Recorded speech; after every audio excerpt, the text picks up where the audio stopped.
Patient గిరగిలా కొట్టుకుంటున్నాడా, తన ఆస్తులతో పాటు ప్రాణాలు కూడా విలువైనటువంటివన్నీ కూడా దారిపోస్తున్నాడా అంటే అవుననే సమాధానం వస్తుంది. అది ఎలాగో మీకు చాలా డీటెయిల్డ్గా ఈ ఎపిసోడ్లో వివరిస్తాను. మనం బయటికి వెళ్ళినప్పుడు ఒక మంచి ప్రోడక్ట్ కొనాలనుకుంటే ఏం చూస్తాం? ఐఎస్ఐ మార్క్ చూస్తాం. అలాగే ఒక గోల్డ్ కొనుక్కోవాలి అని చెప్పి ఒక జ్యువెలరీ షాప్కి వెళ్ళాం అనుకోండి, ఏం చూస్తాం? మనం హాల్ మార్క్ చూస్తాం.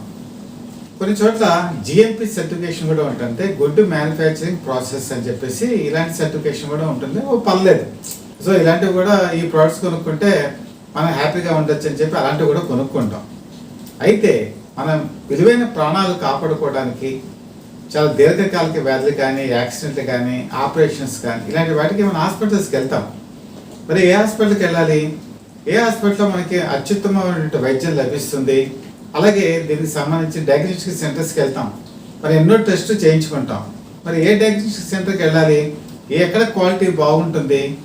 దీనికి చూడవలసింది ఏంటంటే ఫండమెంటల్గా NABH, national accreditation board for hospitals, ఇది హెల్త్ కేర్కి సంబంధించింది. అలాగే ఇప్పుడు ల్యాబొరేటరీస్ ఉన్నాయి, డయాగ్నోస్టిక్ సెంటర్స్. దీనికి వెళ్ళేటప్పుడు మనం ఏది ఆలోచించాలి? National accreditation board for laboratories, NABL అంటారు. ఇది ఉన్నప్పుడు దీనికి ఉన్నటువంటి ఆర్గనైజేషన్కి హాస్పిటల్ కానీ, డయాగ్నోస్టిక్ సెంటర్ కానీ ఇది హై క్వాలిటీ ట్రీట్మెంట్ అందజేస్తుంది. అంటే ఇందులో పనిచేసేటువంటి doctors highly qualified, technicians highly qualified, staff nurses highly qualified, diagnostic centres lab technicians highly qualified. అలాగే మీకు అక్కడ పనిచేసే ప్రతిదీ కూడా అత్యుత్తమమైనటువంటి క్వాలిటీతో మీరు గుండెల మీద చేసుకుని ఆ భరోసాతో హ్యాపీగా మీరు ట్రీట్మెంట్ తీసుకోవచ్చు అని భరోసా ఇది NABH అందజేస్తుంది. అయితే దీనివల్ల ఒక ప్రయోజనం ఏంటంటే, ఇప్పుడు ఆరోగ్యశ్రీ ఉంది, ఆరోగ్యశ్రీ NABH ఎవరికైతే ఉందో వాళ్ళకి ఆరోగ్యశ్రీ కూడా వస్తుంది. ఇది రావాలంటే ఖచ్చితంగా NABH తెచ్చుకోవాలి సర్టిఫికేషన్. అలాగే ఆయుష్మాన్, ఇది సెంట్రల్ గవర్నమెంట్ ఇస్తుంది. ఆయుష్మాన్ పొందాలి అంటే కూడా NABH హాస్పిటల్స్లోనే ఇది లభ్యమవుతుంది. అలాగే మనం చాలా హెల్త్ ఇన్సూరెన్సెస్ తీసుకుంటాం. హెల్త్ ఇన్సూరెన్స్ వచ్చేప్పటికి క్యాష్లెస్. మనం కనుక మనకి చాలా ప్రమాదకరమైన పరిస్థితుల్లో ఉన్నప్పుడు హాస్పిటల్స్ అప్రూవల్కి పంపిస్తాయి, వెంటనే NABH ఏదైతే ఉందో వాటికి ఈ క్యాష్లెస్ ఫెసిలిటీ కూడా ఈ హెల్త్ ఇన్సూరెన్స్ ద్వారా పేషెంట్ పొందొచ్చు. ఇప్పుడు చాలామంది గవర్నమెంట్ ఎంప్లాయీస్ కానీ, లేకపోతే ఓల్డ్ పీపుల్ కానీ, బాగా అవేర్నెస్ ఉన్న వాళ్ళు ఇప్పుడు చాలామంది ఈ ఇన్సూరెన్స్లు తీసేసుకుంటారు. హెల్త్ ఇన్సూరెన్స్లు చాలా చిన్న ఏజ్ నుంచి కూడా తీసుకుంటున్నారు. వాళ్ళకి NABH సర్టిఫికేషన్ ఉంటే హాస్పిటల్లో కనుక జాయిన్ అయితే చాలా వరకు ఫ్రీగా, అంటే ఫ్రీ అంటే నా ఉద్దేశం ఇన్సూరెన్స్ ద్వారా కానీ ఇలాంటి వాటి ద్వారా వాళ్ళు పొందొచ్చు. సో ఈ ఫెసిలిటీ NABH ఉన్న వాళ్ళకి మాత్రమే వస్తుంది. ఇది ప్రేక్షకులకి చాలామందికి తెలియదు, చెప్పాలనేటువంటి ఉద్దేశంతో నేను డీటెయిల్గా చెప్పాను.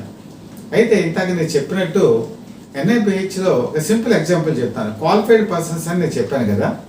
ఇప్పుడు ఒక డాక్టర్ అత్యుత్తమ వైద్యం అందజేస్తారు, నో డౌట్. అయితే అంతే సమర్థతతో పేషెంట్ని సర్వైవ్ చేసేది ఒక స్టాఫ్ నర్స్ కూడా. ఇప్పుడు NABH సర్టిఫికేషన్ ఉన్నటువంటి హాస్పిటల్స్ కనుక చూసుకుంటే మనకి జనరల్ వార్డు ఉంటుంది. ఈ వార్డు ఉన్నప్పుడు ఈ బెడ్స్ ఉంటాయి. ఈ బెడ్స్కి 6 బెడ్స్కి ఒక స్టాఫ్ నర్స్ ఉండాలి. ఇది NABH రూల్ ప్రకారం. అలాగే ఇప్పుడు కొన్ని డిసీజెస్ ఉంటాయి, కొన్ని ప్రమాదకరమైన వ్యాధులు ఉంటాయి, కొన్ని ప్రమాదకరం కానివి ఉంటాయి, కొన్ని వార్డ్స్ ఉంటాయి. ఫర్ ఎగ్జాంపుల్ పీడియాట్రిక్ వార్డు ఉంది, బర్న్స్ వార్డు ఉంది, న్యూరో సర్జరీ ఉంది. ఇది ఒక సెపరేట్ కేటగిరీస్ ఉన్నాయి. ఇలాంటివి ట్రీట్మెంట్ పొందేటువంటి వాళ్ళు ఒక స్టాఫ్ నర్సు 4 బెడ్స్ చూసుకుంటారు. అంటే 4 బెడ్స్కి ఒక స్టాఫ్ నర్స్ ఉంటారని దీనికి అర్థం. అలాగే ఇప్పుడు ICU, క్రిటికల్ కేర్ ఇలాంటివి వచ్చేప్పటికి కొన్నిటికి వెంటిలేటర్స్ పెడతారు. ఈ వెంటిలేటర్ ఉన్న పేషెంట్కి మాత్రం ఒక పేషెంట్కి ఒక నర్సు కంపల్సరీ చూసుకోవాలి. అలాగే వెంటిలేటర్ పెట్టినటువంటి ICUలో 2 బెడ్స్, 2 బెడ్స్కి ఒక స్టాఫ్ నర్స్ ఉంటారు. అంటే ఇదంతా కూడా ఒక ఫిక్స్డ్, అంటే ఇంత కేర్తో స్టాఫ్ నర్సు చూసుకోవాలి అని చెప్పి దీని ఉద్దేశం. మరి వీళ్ళు కూడా చాలా క్వాలిఫైడ్ పర్సన్స్. మనం ఏదైతే ఇండియన్ మెడికల్ కౌన్సిల్ స్టాండర్డ్స్లో వాళ్ళు ఏం చదువుకోవాలో అవన్నీ చదువుకున్న వాళ్ళు మాత్రమే వాళ్ళు ఈ నర్సింగ్ కూడా ఉపయోగపడతారు. సో ఇలాంటి పరిస్థితుల్లో ఒక హాస్పిటల్కి వచ్చేప్పటికి మనం చాలామంది చూస్తాం. మీరు రకరకాలు మీరు వెళ్ళినప్పుడు మాది 200 బెడ్ హాస్పిటల్ అని, 300 బెడ్ హాస్పిటల్ అని ఇలా ఉంటుంది. అంటే ఒక బెడ్కి వచ్చేటప్పటికి ఈ బెడ్స్కి ఎలా డిసైడ్ అవుతుంది స్టాఫ్ నర్స్ అని చెప్పి మనకి ఒక నిర్ణీతమైనటువంటి పద్ధతిలో ఉంటుంది. అలాగే డాక్టర్స్ కూడా ఒక ప్రిస్క్రైబ్డ్ మేనర్లో దేనికి నియమించబడతారు. ఇది చాలా డీటెయిల్డ్ సబ్జెక్టు కాబట్టి కొంచెం అర్థం అవ్వడానికి నేను స్టాఫ్ నర్స్ గురించి మీకు చెప్పాను. అయితే ఇప్పుడు ఈ విషయానికి కనుక మనం వచ్చినట్టయితే ఒక స్టాఫ్ నర్స్ విషయానికి వస్తే చాలా corporate hospitals 100% NABH rules follow అవుతున్న వాళ్ళు ఉన్నారు. మంచి డాక్టర్స్ ఉన్నారు, మంచి వైద్యం అందించే వాళ్ళు ఉన్నారు, అంకిత భావంతో పనిచేసేటువంటి డాక్టర్స్ నాకు చాలామంది మిత్రులు ఉన్నారు. కానీ ఎట్ ద సేమ్ టైం కొన్ని అమలు కానటువంటి విషయాలు కూడా ఈరోజు అందరి దృష్టికి తీసుకురావడం జరుగుతోంది. ముఖ్యంగా ఈ స్టాఫ్ నర్సెస్ విషయంలో కానీ, ల్యాబ్ టెక్నీషియన్స్ విషయంలో కానీ, లేకపోతే మిగతా అత్యంత కీలకమైన విభాగాల్లో పనిచేసే వాళ్ళ విషయంలో కానీ రిక్రూట్మెంట్ ఎలా జరుగుతుంది? చాలా చోట్ల ఈ రిక్రూట్మెంట్ ప్రొసీజర్లో వాళ్ళు ఎవరైనా సరే ఇంటర్వ్యూకి అటెండ్ అయిన తర్వాత వాళ్ళు అందులో క్వాలిఫై అయితే వాళ్ళకి ఆఫర్ లెటర్స్ ఇస్తారు. ఆఫర్ లెటర్స్ ఇచ్చిన తర్వాత వాళ్ళు అక్కడ పనిచేస్తున్నట్టు వేరే ఆర్గనైజేషన్లో రిజైన్ చేసి ఇక్కడికి వచ్చిన తర్వాత అపాయింట్మెంట్ ఆర్డర్ ఇస్తారు. అపాయింట్మెంట్ ఆర్డర్ ఇచ్చిన తర్వాత దానికి ట్రైనింగ్ పీరియడ్ ఉంటుంది, కొంతమందికి ప్రొబేషన్ పీరియడ్ ఉంటుంది. కానీ చాలా చోట్ల ఈ ఆఫర్ లెటర్స్ కానీ లేకపోతే అపాయింట్మెంట్ ఆర్డర్స్ కానీ కొద్దిమందికి మాత్రమే ఇస్తున్నారు, కొద్దిమందికి ఇవ్వట్లేదు. ఇది వాస్తవం. అయితే దీని లేకపోవడం వల్ల ఏంటి అంటే ఫస్ట్ వన్ వాళ్ళు ఎంప్లాయీస్ కింద పరిగణించబడరు. సో వాళ్ళకి ఎటువంటి అథారిటీ క్లెయిమ్ చేయడానికి ఉండదు. వాళ్ళ బ్యాంక్ అకౌంట్స్లో ఏది శాలరీ అకౌంట్ పడదు. అలాగే ఇప్పుడు వీళ్ళకి వచ్చేప్పటికి మెయిన్ స్టాట్యూటరీ రైట్స్ అంటే ఈవెన్ ట్రైనింగ్ పీరియడ్లో ఉన్నా కూడా ఎంప్లాయీస్కి ఈఎస్ఐ అనేది పే చేయాలి. అలాగే ప్రొఫెషనల్ పీరియడ్కి వచ్చేప్పటికి పిఎఫ్ లాంటివి కూడా కట్ చేయాల్సి ఉంటుంది.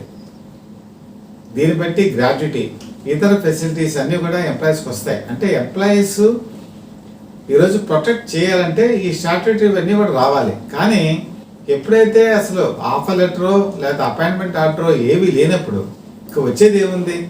ఇలాంటి ఇవ్వనటువంటి హాస్పిటల్స్ చాలా కంప్లైంట్ విశాఖపట్నంలో చెప్తున్నా. విశాఖపట్నంలో కార్మిక శాఖకి చాలామంది వెళ్ళి కంప్లైంట్ ఇచ్చారు. కంప్లైంట్ ఇచ్చిన తర్వాత యాక్చువల్గా రూల్ ప్రకారం కార్మిక శాఖ అంటే ఈరోజు లేబర్ ఆఫీస్ నుంచి ఒక లేబర్ కమిషనరు లేకపోతే అసిస్టెంట్ లేబర్ కమిషనరు వీళ్ళందరూ వెళ్ళి చెక్ చేసి అసలు ఎవరు రోల్స్లో ఉన్నారు, ఎవరు రోల్స్లో లేరు, ఎవరికి అసలు పేమెంట్స్ కరెక్ట్గా అందట్లేదు, మినిమం వేజెస్ యాక్ట్ ప్రకారం ఇస్తున్నారా లేదా, ఇవన్నీ కూడా ఉంటాయి. ఇప్పుడు నేను చెప్పిన వాటిల్లో ఒక స్టాఫ్ నర్సే కాదు, తోటీల దగ్గర నుంచి ఆఫీస్ బాయ్స్ లాగా ఉండేటువంటి బాయ్స్ దగ్గర నుంచి చివరికి క్లీనింగ్ స్వీపింగ్ చేసే వాళ్ళ దగ్గర నుంచి సెక్యూరిటీ దగ్గర నుంచి ప్రతి ఒక్కరు ఈ డిపార్ట్మెంట్ పరిధిలోకే వస్తారు, ఈ హెచ్ఆర్ డిపార్ట్మెంట్ పరిధిలోకి. వీళ్ళందరికీ స్టాట్యూటరీ బెనిఫిట్స్ ఇవ్వాలి. ఈవెన్ వాళ్ళు ఫర్ ఎగ్జాంపుల్ సెక్యూరిటీని తీసుకెళ్ళి ఒక లేబర్ కాంట్రాక్టర్కి ఎవరికైనా ఇచ్చినా కూడా ఈవెన్ ఆ కాంట్రాక్టర్ కూడా వీటికి పే చేయాలి. శానిటేషన్ విజన్లో వచ్చినా లేకపోతే మిగతా డిపార్ట్మెంట్స్ ఎవరైనా సరే ఈ కాంట్రాక్ట్ బేసిస్లోకి అరేంజ్ చేసినా కూడా ఆ కాంట్రాక్టర్ కూడా చేయాలి. కానీ చాలా చోట్ల కాంట్రాక్టర్ కూడా వీళ్ళకి ఈఎస్ఐ కానీ పిఎఫ్ కానీ చేయట్లేదని బలమైనటువంటి ఇది వస్తుంది. అది చాలా వరకు నిజం కూడా, కొన్ని చోట్ల మాత్రం ఇంప్లిమెంట్ అవుతుంది. కార్మిక శాఖ దీని మీద ఖచ్చితంగా ఇప్పుడు కార్మిక శాఖ మంత్రి ఆంధ్రప్రదేశ్కి సంబంధించిన ఆయన ఈ విషయాన్ని పరిగణలోకి తీసుకొని లేబర్ డిపార్ట్మెంట్ అధికారులని తనిఖీకి పంపించి క్షుణ్ణంగా పరిశీలించి ఎవరైతే హెచ్ఆర్ పాలసీస్ని ఇంప్లిమెంట్ చేయట్లేదో వాళ్ళని పనిష్ చేయవలసిన అవసరం ఎంతైనా ఉందని చాలామంది పేషెంట్లు కోరుకుంటారు. ఎందుకంటే పేషెంట్కి దీనికి ఏంటి సంబంధం అంటే ఎప్పుడైతే క్వాలిఫైడ్ పర్సన్స్ ఉన్నారో అప్పుడే క్వాలిటీ ట్రీట్మెంట్ ఉంటుంది. NABH రూల్ ప్రకారం వాళ్ళు చెప్పినటువంటి రేట్స్ ఏదైతే ఉంటాయో వాళ్ళు పే చేస్తున్నారు. కస్టమర్స్ పేషెంట్స్కి అడిగే హక్కు ఉంది, అది పొందే హక్కు కూడా ఉంది. ఇప్పుడు ఎగ్జాంపుల్గా మీకు స్టాఫ్ నర్సెస్ గురించి చెప్పాను. దీని గురించి ఇంకా కొంచెం ఎలాబరేట్గా చెప్తాను. ఒక వెంటిలేటర్ ఉన్నటువంటి పేషెంట్కి ఒక స్టాఫ్ నర్స్ అలాట్ చేయాలి. ఫర్ ఎగ్జాంపుల్ 200 బెడ్స్ ఒక హాస్పిటల్కి ఉందనుకోండి. అందులో ఇప్పుడు ఐసీయూకి ఎంత, ఐసీసీయూకి ఎంత, లేకపోతే జనరల్ వాటికి ఎంత, ఈ బెడ్స్ అన్ని కూడా అలాట్మెంట్ తీసుకుంటారు. ఫర్ ఎగ్జాంపుల్ ఇప్పుడు వెంటిలేటర్ మీద ఉన్నటువంటి బెడ్స్ ఒక 10 ఉన్నాయి అనుకోండి. ఈ 10 మందికి 10 స్టాఫ్ నర్సెస్ ఉండాలి. 3 షిఫ్ట్లు అండి. 8 గంటలు చెప్పిన 3 షిఫ్ట్లు ఉంటాయి. అంటే 10 బెడ్స్కి 30 మంది స్టాఫ్ నర్సులు అవసరం అవుతారు. దీనికి ఏంటంటే కొంతమంది వీక్లీ ఆఫ్లు, కొంతమంది లీవ్లు పెడతారు. కాబట్టి వీళ్ళకి అడిషనల్గా ఇంకో 5 లీవర్స్ పెట్టుకుందాం అనుకుందాం. అంటే 35 మంది ఒక వెంటిలేటర్కి పెట్టేటువంటి వాటికే ఉండాలి. అదే మిగతా వార్డ్స్కి వచ్చేప్పటికి, మరి జనరల్ వార్డుకి వచ్చేప్పటికి 6 బెడ్స్కి ఒక స్టాఫ్ నర్స్ ఉంటారు. ఆ లెక్కన కదా మనం చెప్పుకున్నాం. సో 200 బెడ్స్కి అంతమంది కదా స్టాఫ్ ఉండాలి, వాళ్ళకి రిలీవర్స్ ఉండాలి. 8 అవర్స్ డ్యూటీ చొప్పున. అయితే చాలా చోట్ల ఏం చేస్తున్నారంటే ఒక 40% to 50% క్వాలిఫైడ్ నర్సెస్ని పెడుతున్నారు. మిగతా వాళ్ళని ఏం చేస్తున్నారంటే వాళ్ళ దగ్గర ట్రైనీస్గా పెడుతున్నారు. అంటే వాళ్ళు క్వాలిఫైడ్ పర్సన్స్ కాదు. దీనికి ఎగ్జాంపుల్ ఏంటంటే చాలా చోట్ల మీరు హాస్పిటల్స్ కనుక అబ్జర్వ్ చేస్తే ఈ ట్రైనీ ఉన్నటువంటి వాళ్ళు వీళ్ళు ఒక ఇంజెక్షన్ చేయలేరు, లేకపోతే ఒక సిరంజీతో సహా మన ఏదైనా మీరు పెట్టుకున్నటువంటి, ఇప్పుడు మనకి కొంచెం మందికి పెడతారు ఆక్సిజన్స్ కానీ, లేకపోతే వాళ్ళకి సిలిండర్స్ కానీ, లేకపోతే బీపీ చెక్ చేయడం కానీ, అలాగే బ్లడ్ టెస్టింగ్కి బ్లడ్ తీయటం కానీ, ఇలాంటి చాలా పనులు ఉంటాయి. ముఖ్యంగా ఏంటంటే వీళ్ళకి ఈ రకమైనటువంటి ఒక వైద్యం వీళ్ళకి రాకపోవడం వల్ల ఈ ఇంజెక్షన్స్ గుచ్చినప్పుడు ఏమవుతుందంటే చాలా మందికి వాచిపోతూ ఉంటుంది. వీళ్ళేంటంటే హడావిడి పడుతూ మళ్ళీ వెళ్ళి ఆ క్వాలిఫైడ్ పర్సన్స్ని తీసుకురావడం కూడా మనం అబ్జర్వ్ చేయడం జరుగుతుంది. మరి చాలా చోట్ల మనం ఒక ట్రీట్మెంట్ తీసుకునేటప్పుడు ఈ నర్సింగ్ ఛార్జెస్ అని ఉంటాయి. ఈ నర్సింగ్ ఛార్జెస్కి వాళ్ళు దేనికి చేస్తారంటే క్వాలిఫైడ్ నర్సులు ఎవరైతే ఉన్నారో వాళ్ళనే చేస్తారు. కానీ ఈ రకమైనటువంటి ట్రైనీ పీపుల్తో వాళ్ళు చేయటం మాత్రం మరి పేషెంట్ల ప్రాణాలతో చెరగటం ఆడుతున్నారని చెప్పక తప్పదు. అయితే ఇక్కడ మరొక విషయం ఏంటంటే ఇప్పుడు నేను చెప్పినటువంటి లెక్కల్లో ఒక హాస్పిటల్ రన్ చేయాలంటే 200 బెడెడ్ హాస్పిటల్ కనుక రన్ చేయాలంటే ఎంతమంది మీకు స్టాఫ్ నర్సులు అవుతారో ఒక ఎగ్జాంపుల్ ద్వారా చెప్పాను. దాదాపు ఒక 300-400 వరకు ఈ స్టాఫ్ నర్సెస్ని వాళ్ళు సెలెక్ట్ చేసుకొని దీన్ని ఏం చేయాలంటే డిఎంఎండ్హెచ్ఓ జిల్లా వైద్య ఆరోగ్య శాఖకి లిస్టు పంపించాలి. మేము వీళ్ళని రిక్రూట్మెంట్ చేసుకుంటున్నాం ఎన్ఐబిహెచ్ రూల్స్ ప్రకారం, వీళ్ళు మా దగ్గర పనిచేస్తున్నారని. కానీ ఈ లిస్టు మాత్రం వెళ్ళిపోతుంది. లిస్టు ప్రకారం ఎన్ఐబిహెచ్ సర్టిఫికేషన్ కూడా వచ్చేస్తుంది. ఇది పీరియాడికల్గా చెకింగ్ జరుగుతుంది. కానీ వాస్తవానికి వచ్చేప్పటికి ఇందులో ఒక 50% ఉండరు. నేను చెప్పినటువంటి ట్రైనీ పీపుల్ని కూడా అందులో పెడతారు, 50% అందులో వర్క్ చేయరు. సో దీన్ని ఎలా మనం గుర్తించాలి అంటే జిల్లా వైద్య ఆరోగ్య శాఖ నిరంతరం వెళ్ళి పర్యవేక్షణ జరిపి చేస్తేనే తెలుస్తుంది. మరి పేషెంట్కి ఎలా తెలుస్తుంది? పేషెంట్కి తెలియదు. ఎందుకంటే వాళ్ళు స్టాఫ్ నర్సులు వచ్చినప్పుడు వాళ్ళ క్వాలిఫికేషన్ ఉందా లేదా వీళ్ళు అడగరు. అలాగే వాళ్ళు ఒక బ్యాచ్ పెట్టుకోరు. ఆ బ్యాచ్ కింద వాళ్ళ ఎడ్యుకేషన్ క్వాలిఫికేషన్స్ ఉండవు. ఎవరు వస్తున్నారో ఎవరు పోతున్నారో ఇక్కడ ఉంటే పేషెంట్కి తెలియదు, అటెండెన్స్ కూడా తెలియదు, అంత అడిగే పరిస్థితి కూడా ఉండదు. ఇది చాలా ముఖ్యమైనటువంటి విషయం.